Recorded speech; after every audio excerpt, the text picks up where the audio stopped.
সে চাকরির অধিকারকে আমাদের কাছ থেকে কেড়ে নেওয়া হয়েছিল। আমাদের ভাই রংপুর বিশ্ববিদ্যালয়ের কৃতি সন্তান শহীদ আবু সাঈদ সে প্রতিবাদ জানিয়ে বুলেটের সামনে দাঁড়িয়ে গিয়েছিল। তারা ভেবেছিল আবু সাঈদকে হত্যা করে আমাদের পথ চলাকে তারা বন্ধ করে দিবে, কিন্তু আমরা জানি এক আবু সাঈদ শহীদ হওয়ার পরে লক্ষ আবু সাঈদ ঢাকা সহ বাংলাদেশের প্রতিটি পথে প্রান্তরে নেমে গিয়েছিল। আমাদের উপরে গুলি চালিয়ে প্রশাসন, পুলিশ, অন্যান্য বিভিন্ন এজেন্সিকে ব্যবহার করে সাধারণ শিক্ষার্থীদের আন্দোলনকে দমন করা যায় না। আমরা ভেবেছিলাম এত জীবন, এত রাষ্ট্রের বিনিময়ে আমরা একটি নতুন বাংলাদেশ পাব, কিন্তু অচিরে আমাদের সেই স্বপ্নকে দুঃস্বপ্নে পরিবর্তন করে একটি দল।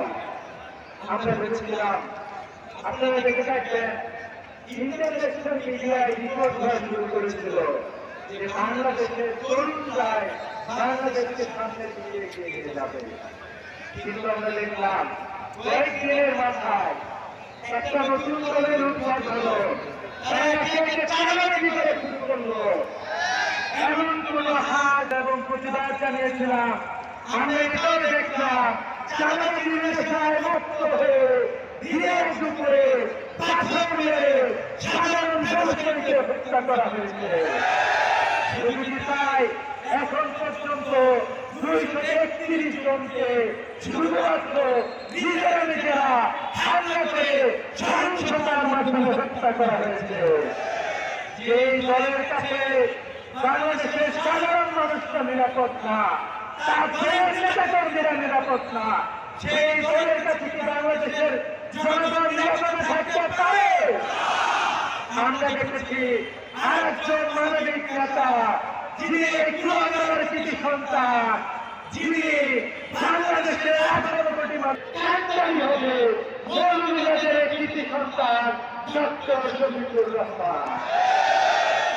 সংগ্রামের থেকে আমরা এখন দেখতে পাচ্ছি তারা যখন বুঝেছে বাংলাদেশকে তারা ছাড়িয়ে দিতে চায়, এই মুহূর্তে তারা নানা ধরনের ষড়যন্ত্র শুরু করেছে।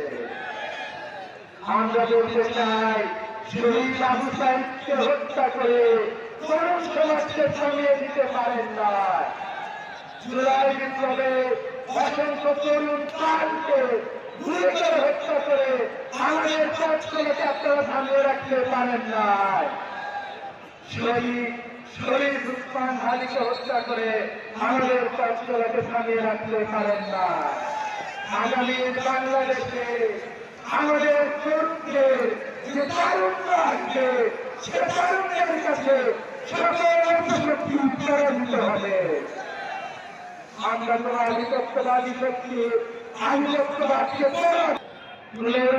প্রস্তুত আছে, বাংলাদেশের জন্য প্রস্তুত আছে। এই প্রত্যাশা রেখে নতুন বাংলাদেশে নতুন সূর্যোদয় দেখা হবে ইনশাআল্লাহ। এই প্রত্যাশা রেখে শেষ করছি।